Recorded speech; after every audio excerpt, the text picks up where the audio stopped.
ఈ ఒక్కటి వాడారంటే మనకి మురుకులు అనేటివి చాలా క్రిస్పీగా వస్తాయి. ఎలా చేయాలో చాలా సింపుల్‌గా ప్రాసెస్‌గా చేసుకోవచ్చు. ఫెస్టివల్స్ టైంలో గానీ, ఈవినింగ్ స్నాక్స్‌లో కూడా మనం ఇవి చేసుకోవచ్చనమాట. సూపర్ టేస్టీగా ఉంటాయి. ఫుల్ వీడియో వాచ్ చేసేయండి. ఫస్ట్ టైం గనుక చూసి ఉంటే సబ్స్క్రైబ్ చేసుకోండి.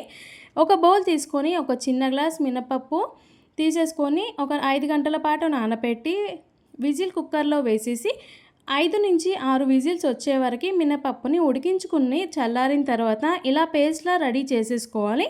ఇప్పుడు మురుకుల కోసం పిండి రెడీ చేసుకోవాలి. ఒక పెద్ద ప్లేట్ తీసేసుకొని దాంట్లో బియ్యం పిండి యాడ్ చేసుకొని నువ్వులు, వామ ఎక్కువ క్వాంటిటీలో యాడ్ చేసేసుకున్నాను. అలాగే మిర్చి పౌడర్ యాడ్ చేసుకోవాలి. రుచికి తగ్గట్టుగా సాల్ట్ అనేది కూడా మనం యాడ్ చేసేసుకోవాలి.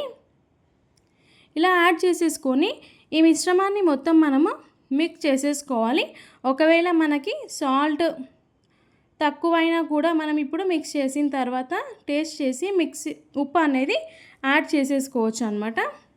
ఇలా యాడ్ చేసిన తర్వాత మనం మినపప్పు రుబ్బి పెట్టుకున్నాం కదా, ఆ మినపప్పుని కూడా మనం ఇప్పుడు యాడ్ చేసేసేయాలి.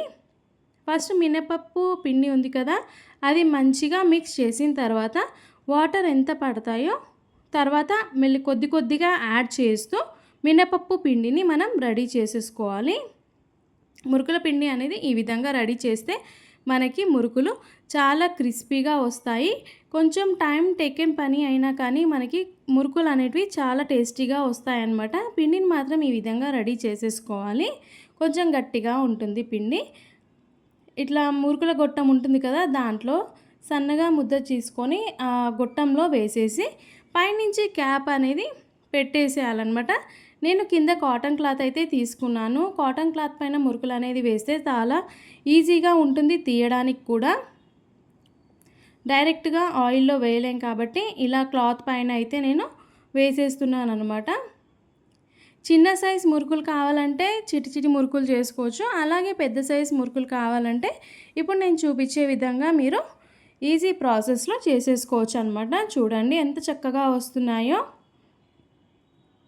ఇలా మంచిగా ప్రెస్ చేసేసేయాలి కొనాలు అనేటివి.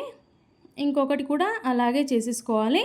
ఈ విధంగా మురుకులు అనేటివి మనం కాటన్ క్లాత్ పైన వేసేసుకుంటే మనకి తీయడానికి కూడా చాలా ఈజీగా ఉంటుందన్నమాట.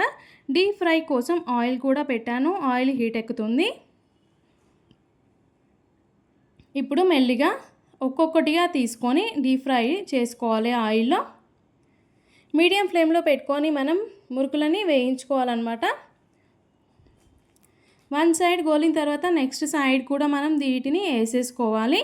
ఇలా వేసిన తర్వాత మనకి ఈ మురుకుల పైన ఉన్న బబుల్స్ అన్నీ వెళ్ళిపోయి మనకి మురుకులు అనేటివి పైకి తేలుతాయి కదా, అప్పుడు మనకి మురుకులు అనేటివి రెడీ అయిపోయినట్టు తెలుస్తుంది. ఇప్పుడు మనం ఒక ప్లేట్లోకి తీసేసుకొని సర్వ్ చేసుకుంటే మురుకులు రెడీ అయిపోతుంది. మరి మీరు కూడా ట్రై చేసి కామెంట్ బాక్స్లో చెప్పండి. నా వీడియో చూసినందుకు చాలా థ్యాంక్స్. మళ్ళీ ఒక కొత్త రెసిపీతో ఉంటాను. Thank you.